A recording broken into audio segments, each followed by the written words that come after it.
I read that line 4 times. The summer I was 4. I tried my hardest to remember. 4 is very young. Memories from that age are fragments without context, loose images that I don't know if they're real or constructed from photos and stories I was told later. I didn't have any specific memory of that summer that stood out above all others. What I did have was something I'd never named as such, a strange absence. A period of my childhood where family photos simply have a huge gap. Where in my mother's immense albums there are photos from the previous summer and photos from the following autumn, but very few from that specific summer. The next day, I called my mother. I told her I'd read Grandma's letter. My mother took a second before answering. It was only a second, but a second very different from the normal silences of an everyday conversation. She asked me what the letter said. I told her it spoke of when I was little, that I was beautiful. Then I asked her, directly, about the summer I was 4. Silence. Longer than the previous one. Then my mother said she didn't remember anything in particular from that summer, which had been 30 years ago. She quickly changed the subject and started talking about the flower arrangements for the funeral. I let her talk. And while she was talking, I jotted down on my phone what my grandmother had warned me about. This time, don't let her change the subject. The following week, I searched through the photo albums my mother keeps jealously guarded in the hallway closet of her house. I did it on a day I knew she wouldn't be home, using the copy of the key I've had for years. The albums were perfectly arranged chronologically. I found the one from the year I was 4. The photos from the first half of the year were completely ordinary. Then came summer. There were barely 6 photos from that summer. Just 6, when the other summers of my childhood had 20, 30, or many more. All 6 photos were from August. There were absolutely none from June or July. 2 whole months without a single photographic record. I stared at them for a long time, searching for something I couldn't quite put my finger on. In one of the photos from August, I was sitting in my grandmother's garden wearing a blue dress I didn't remember ever owning. My expression didn't match any happy memory either. I wasn't smiling. I was looking at the camera with a seriousness that wasn't the normal seriousness of a distracted child. It was something else, a dense, almost frightened gaze. On the back of that photo, written in pencil in handwriting that wasn't my mother's or my grandmother's, were 2 terse words. You know. That same afternoon, I drove to the house of my Aunt Rosa, my mother's younger sister. She was always the closest to me, the confidant aunt who called me at midnight on my birthdays. I didn't tell her I was coming or why.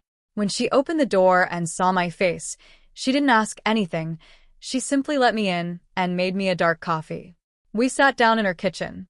I took the photo out of my bag, showed it to her, turned it over so she could read the back, and demanded she tell me what had happened that summer. My Aunt Rosa stared at the photo for what felt like an eternity. In her face, I saw something I recognized immediately, the same tension I'd seen in my mother's posture days before. The calculated movement of someone deciding in real time how much truth the other person could bear. I repeated that Grandma had asked me to ask, that this time I wasn't going to let anyone change the subject. My aunt closed her eyes tightly, and when she opened them, her expression had completely changed. It was the look of someone who has decided to drop an anvil she's been carrying on her back for decades. She told me that summer, I had disappeared. Not in a media-driven way, without television ads or police patrols searching the woods, but in a way that the adults in my family had handled with absolute, suffocating silence. For exactly 2 weeks, at the end of June and the beginning of July, no one knew where I was except my mother and my grandmother. My Aunt Rosa took a deep breath, her hands trembling slightly, and finally uttered the name my mother had never dared to say aloud, Mateo. Mateo wasn't a random stranger, not an anonymous kidnapper looking for easy money. He was my biological father. The man my mother had desperately fled a year before I was born, a violent, manipulative, and extremely dangerous individual whose true and terrifying darkness no one in the family, except for Grandma Carmen, knew. My mother had rebuilt her life, had met the wonderful man I always called Dad, and all the adults had constructed a white lie, a wall to protect me from my own origins. Aunt Rosa took my hands. Hers were freezing. Your grandmother wanted him close, she said, her voice breaking.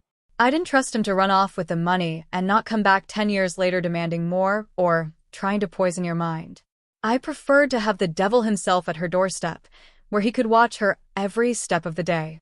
Grandma's famous rule, her deathly silence in the face of problems, wasn't cowardice or weakness, Andrea. It was a self-imposed prison sentence. Keeping quiet about family fights was her facade, her way of keeping everyone together and at peace so that the real storm, Mateo's secret, would never break and destroy your life.